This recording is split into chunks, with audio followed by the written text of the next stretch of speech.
Je vais demander à nos deux experts de nous rejoindre, le docteur Michel Meignier et Jean-Paul, le professeur Jean-Paul Nguyen, qui vont venir sur scène sous vos applaudissements.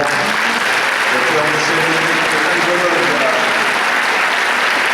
et le professeur Jean-Paul Nguyen, professeur de neurochirurgie au CHU de Nantes. Professeur Nguyen, vous mettez là Michel Meignier de la clinique Bretéché, algologue. Quel drôle de nom. On vous a jamais demandé si vous participiez au sevrage alcoolique, un peu comme ça? On aurait pu. En plus, ce nom, c'est nous qui l'avons inventé. Algologue? Oui, parce qu'on n'avait pas de nom, c'est embêtant. Quoi. Donc, la spécialité n'ayant pas de nom, on s'est dit, tiens, on va s'occuper de nous, parce que voilà, on sait bien.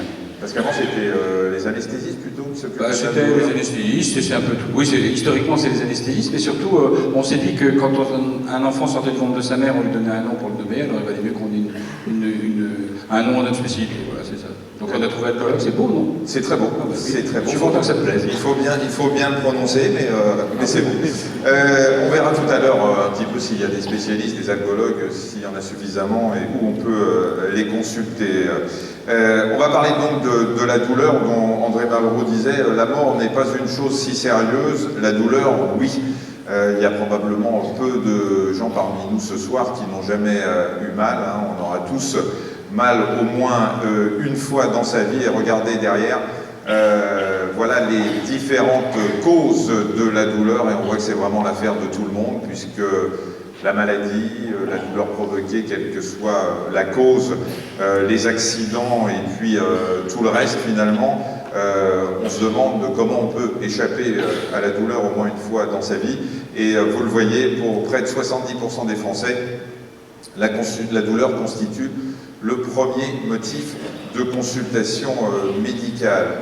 Alors, Michel Meignier, déjà, quand on voit que la douleur constitue le premier motif de consultation médicale, on se demande si les gens que l'on va voir quand on a mal, on verra tout à l'heure, on va détailler un peu les différentes douleurs, les différentes pathologies, les principales pathologies qui peuvent être douloureuses.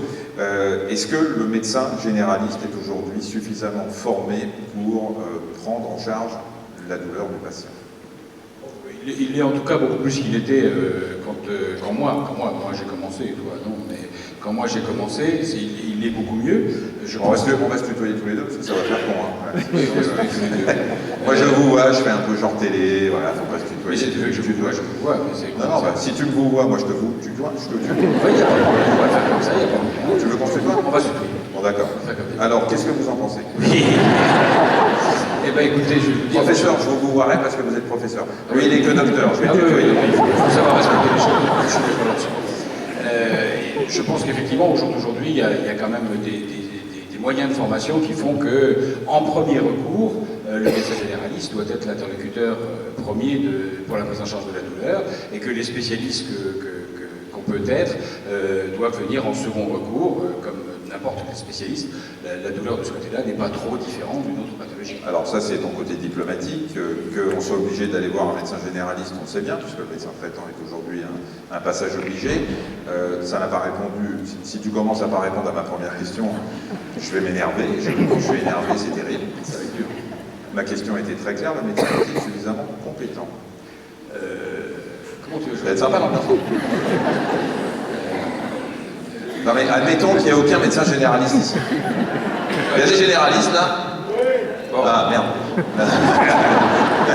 Donc je dirais que la réponse, la réponse était forcément que la majorité des médecins sont certainement compétents pour prendre en charge la douleur, et encore une fois la douleur habituelle, et puis qu'il y a un certain nombre de choses, mais enfin que je sache, les médecins ils font de la cardiologie tous les jours, les médecans généralistes, et puis de temps en temps ils ont besoin d'avoir des cardiologues. Nous c'est pareil. D'accord, donc nous voici. Comme réponse. C'est très bien, voilà, on est rassurés. Est-ce que on a parlé donc des spécialistes que vous êtes? Alors le professeur Nguyen nous parlera tout à l'heure des techniques un peu plus sophistiquées, la pose d'électrodes, il va nous parler aussi du circuit de la douleur, mais est-ce qu'il y a suffisamment de spécialistes aujourd'hui en France de la douleur? Algologues, neurochirurgiens comme vous qui posez des électrodes, autres types de personnes dans le domaine de la santé qui s'occupent de la douleur? On peut dire qu'actuellement, il y a quand même pas mal de structures douleur, surtout à la fois dans le privé et le public, je crois que c'est important. à Nantes, il y a 3 structures douleurs. Donc sur Nantes, en tous les cas, je pense qu'il y a suffisamment de médecins spécialisés. Et sur le plan national? Alors, sur le plan national, je pense qu'il y a des régions où ça doit quand même manquer, certainement. Ouais. Oui, parce que finalement, c'est une spécialité qui est en train de se développer. Parce qu'on va le voir finalement, cette prise en charge, vous allez voir tout à l'heure, on va l'évoquer, la loi Kouchner date de 2002, 2004 ensuite il y a eu, elle a été complétée, et c'est depuis 2002 que une loi impose, voilà, tiens on l'a tout de suite ici, toute personne a le droit de recevoir des soins visant à soulager sa douleur, celle-ci doit être en toutes circonstances prévenue, évaluée, prise en compte et traitée. 2002, vous vous rendez compte que c'est depuis 10 ans seulement qu'une loi impose, on se demande pourquoi il faut une loi d'ailleurs, c'est un truc qui m'a toujours sidéré, pourquoi faut-il une loi pour qu'on soit en quelque sorte obligé de prendre en charge la douleur comme si ce n'était pas quelque chose de parfaitement naturel quand on prend en charge un patient? Je crois que tu as posé le véritable problème, c'est qu'est-ce que c'est que la douleur? Est-ce que c'est quelque chose qui est une préoccupation d'abord? Est-ce que la douleur maladie, elle existe? C'est quelque chose sur lequel il faudra qu'on réponde. Oui, il y a une maladie qui s'appelle la douleur, qui est indépendante ou dépendante de la pathologie qui est préexistante. Donc ça, c'est la première réponse. La deuxième chose, c'est que c'est quelque chose qui est difficile à évaluer, c'est quelque chose qui est personnel, donc c'est pas facile à faire la part des choses. Et puis, la troisième raison est que probablement, nous, c'est-à-dire la population en général, n'avait pas mis ça comme exigence et que c'était quelque part un peu naturel. Hein. Moi, je me souviens des faire-part de décès d'il y a encore une 15 ou 20 ans, qui est mort après une cruelle maladie qu'elle a affrontée avec un grand courage, qui est quand même absolument odieux. Une douloureuse maladie. Déjà, c'est pas drôle de mourir, mais quitte à mourir, comme disait Coluche, j'aimerais bien mourir de mon vivant. Quoi. Alors, on va voir l'impact de la douleur sur la vie quotidienne. Si vous êtes douloureux chronique, vous avez eu des douleurs régulièrement dans votre vie, vous savez bien que ça a des répercussions considérables sur tout un tas de choses. Regardez les problèmes pour marcher, se laver, s'habiller, l'autonomie pour dormir, pour les activités quotidiennes. Et sur le plan émotionnel, on se sent très seul et un tiers déclare avoir moins d'amis à cause de la douleur et puis la prise en charge des enfants. Alors je voudrais qu'on s'arrête sur ce côté émotionnel c'est presque la moitié des personnes qui ont mal qui se sentent seules. Est-ce que c'est souvent évoqué lors de la consultation et est-ce que c'est lié à ce que vous suggériez, à ce que tu suggérais pardon, à l'instant, qui était le fait que la douleur est tellement subjective que finalement on est les seuls à ressentir notre douleur et que les proches, on ne peut pas leur faire comprendre à quel point on souffre et que finalement on se sent isolé, complètement dans l'incapacité de traduire ce qui nous fait mal. Oui, je crois que c'est fondamental ce que tu dis là, parce que, et on le voit bien d'ailleurs à travers les moyens d'exprimer ça. Par exemple, tu peux trouver des tonnes de poésies qui vont t'expliquer ce que c'est que l'amour, ce que c'est que la mort, ce que c'est que la beauté, ce que c'est que la laideur, etc. Tu vas trouver des tas de choses. Tu as très très peu de poèmes qui vont t'expliquer ce que c'est que la douleur. Tu en as 3 ou 4. Baudelaire, Musset. Tu as des tonnes de peintures qui vont t'expliquer des tonnes de sentiments, et tu as une peinture qui est reconnue comme étant expressive de la douleur, c'est le cri.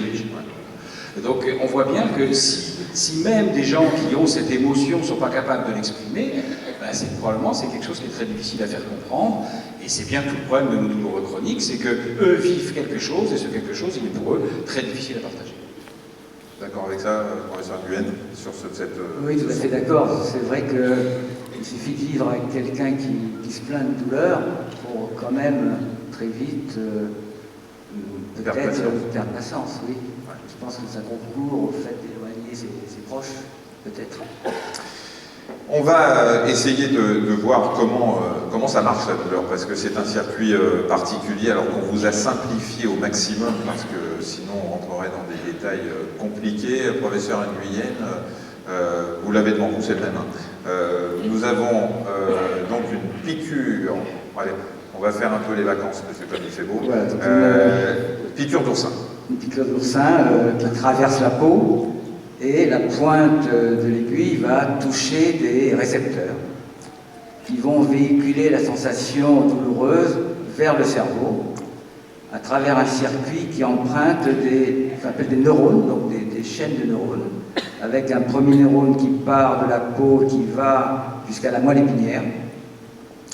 De là, un deuxième neurone va croiser la ligne médiane, donc passer du côté opposé. C'est la petite tranche que vous voyez au milieu, là, en bas, là, la moelle épinière. Ensuite, passant du côté opposé, l'information remonte vers le cerveau à travers le tronc cérébral, une structure que l'on voit au centre du cerveau qu'on appelle le thalamus, puis le cortex sensitif, ce qui fait qu'on a la sensation consciente de la douleur.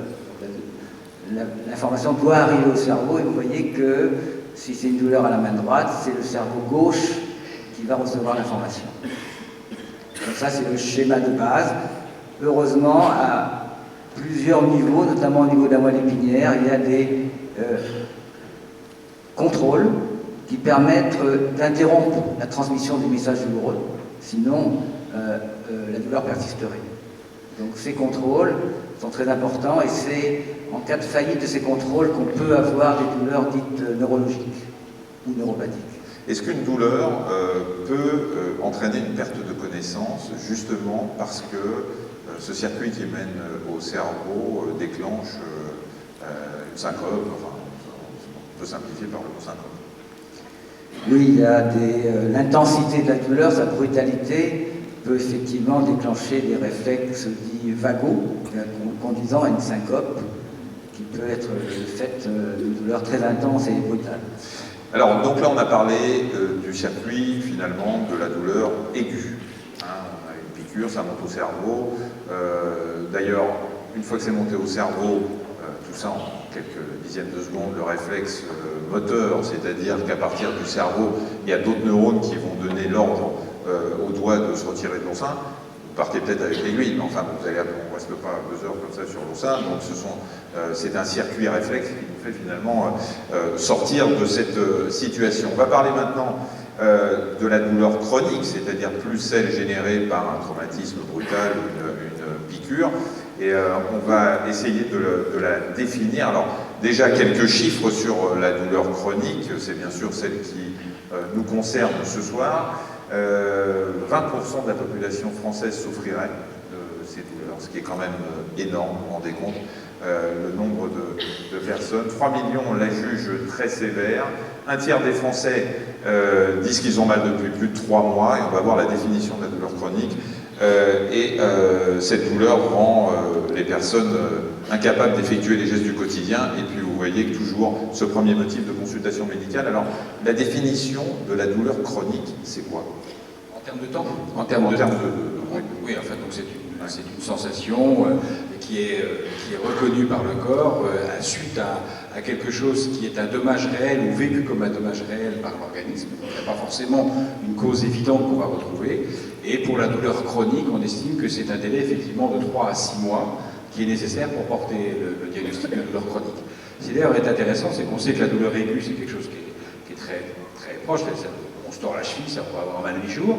La douleur chronique, on sait que c'est au moins 3 mois, 6 mois, puis au-delà. Puis entre les deux, on a une espèce de no man's land dont on ne sait pas que faire, qui est entre les deux. Et on sait prévoir qu'une douleur peut devenir chronique. On sait que certaines douleurs vont probablement se chroniciser, peut-être aussi dans